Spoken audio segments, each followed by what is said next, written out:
The latest Counter-Strike update was recently released and it finally brings some long-awaited features, bug fixes, as well as some other changes to the game. As per usual with some of those features, however, Valve implemented them in their own sort of way, which we will get to in a moment. The update on the other hand does exactly what it says. It reintroduces left hand to the game, but unlike in CSGO, Valve decided to make some changes to this, which is what I was talking about a second ago. Left hand or right hand switches used to be instantaneous, however in CS2 that is no longer the case, as Valve decided to make the hand switches count as a weapon switch, which you can see on screen right now. But this is not the only change. Depending on which hand you're currently using, the bullet holes in the smokes are also different, which is quite an interesting detail. The default keybind is H to switch between the different hands, but this can of course be configured further in the in-game settings. For those of you who want to start the round with a specific hand, left or right hand, you will have to set this in the in-game settings as well under the preferred view model left or right handedness setting.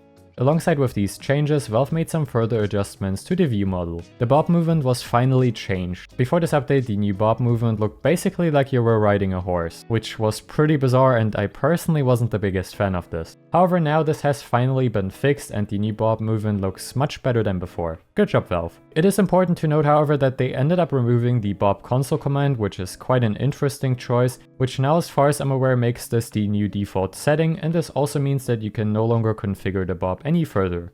And lastly, for the Viewmodel Changes, the couch preset was removed.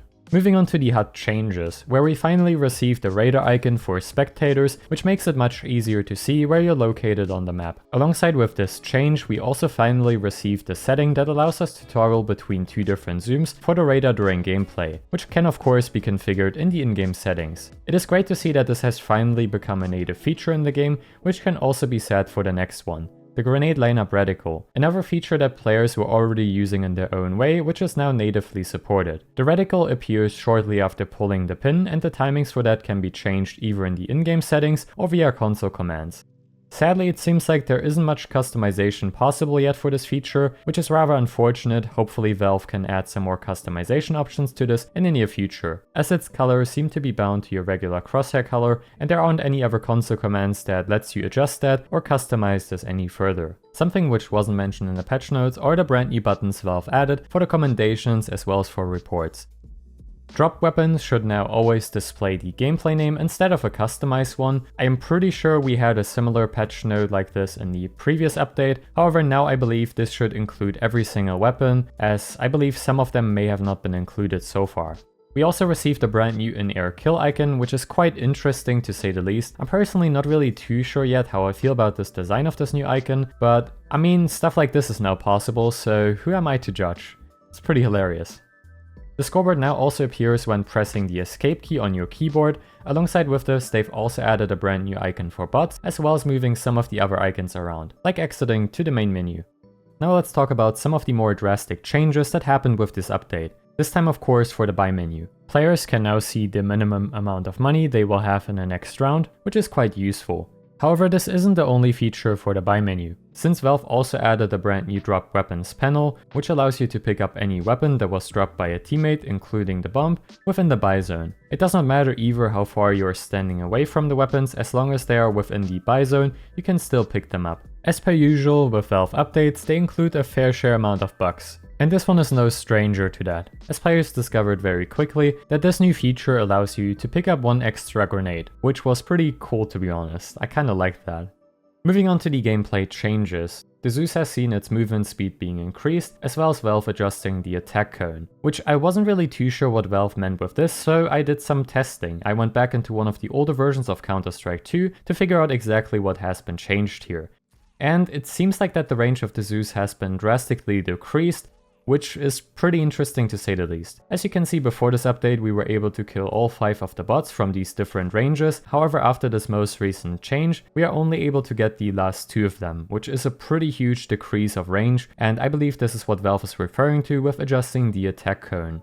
Honestly, before this update the Zeus range was pretty outrageous, however this nerf is quite substantial in my eyes, which is why I wanted to include it in this video. And I haven't seen too many other people talk about it either, so I guess this video still brings some brand new things to the table, even though it's kinda late.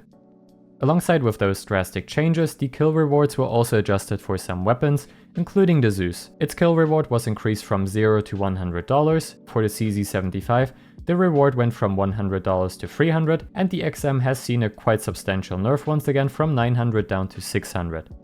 Some quality of life improvements also arrived with this update, specifically for the inventory.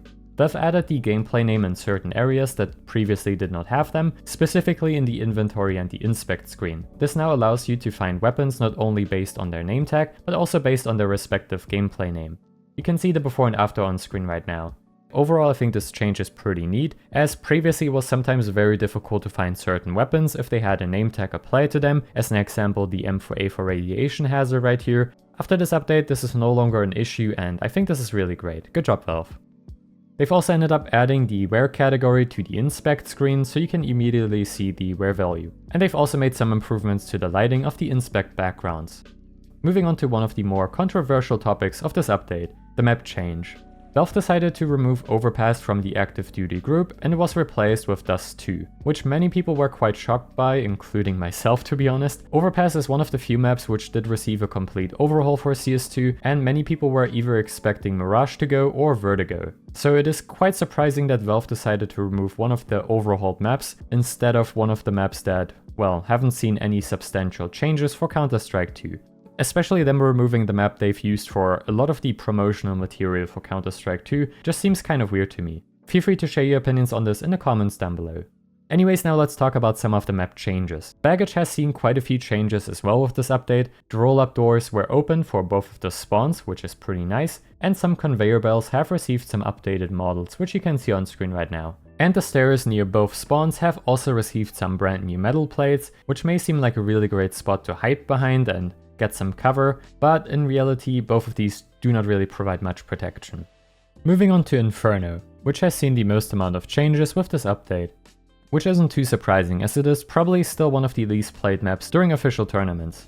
Starting off with the removal of the overhanging buildings at the top of mid. Something similar can also be observed at the bottom of Banana, which makes the map feel now less claustrophobic than it did before, and I feel like opening up the map is just a really great thing to do for Valve here. However, these were not the only improvements Valve has made to the map, starting with Bombsite B, where they lowered some of the ground, specifically around the coffins area, as well as removing one of the flower pots.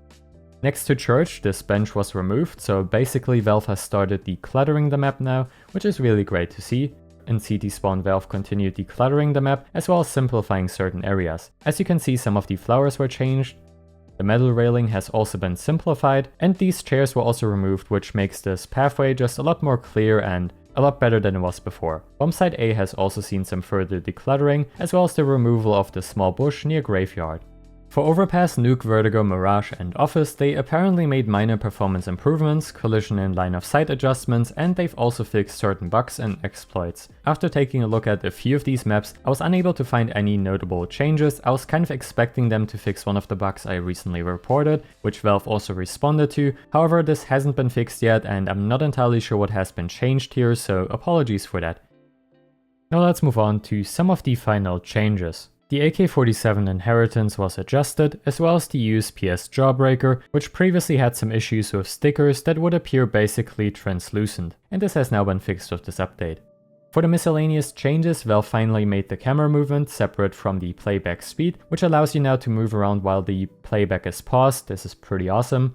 Most importantly, workshop maps can finally be played once again with friends. This is such a great update, and this is something that players have been waiting and wanting for quite some time now, so good job Valve. The Overwatch system is also making a return to Counter-Strike, but at the time of recording this video we do not exactly know what the trusted partners are, so we do not really know who's going to be eligible for this new system. As far as I'm aware, no one so far has received access to Overwatch.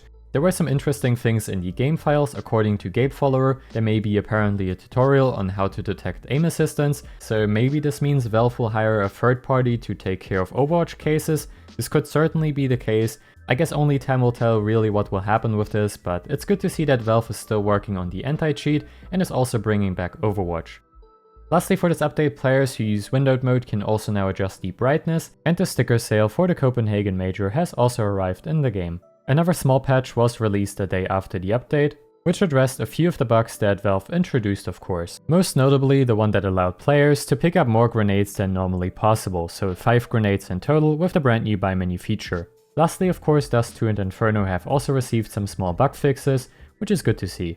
And this concludes today's video. As per usual, I was a bit late with this one, which I'm quite sorry for. I usually try to make these videos as detailed as possible, which takes quite some time to be honest, but this time the delay was also mainly due to recording issues, which like I said I'm very sorry for. I still tried my best to include some things that others may have missed, so hopefully it was still informative. Thanks for watching, and as always of course, I will see you in the next one. Bye guys.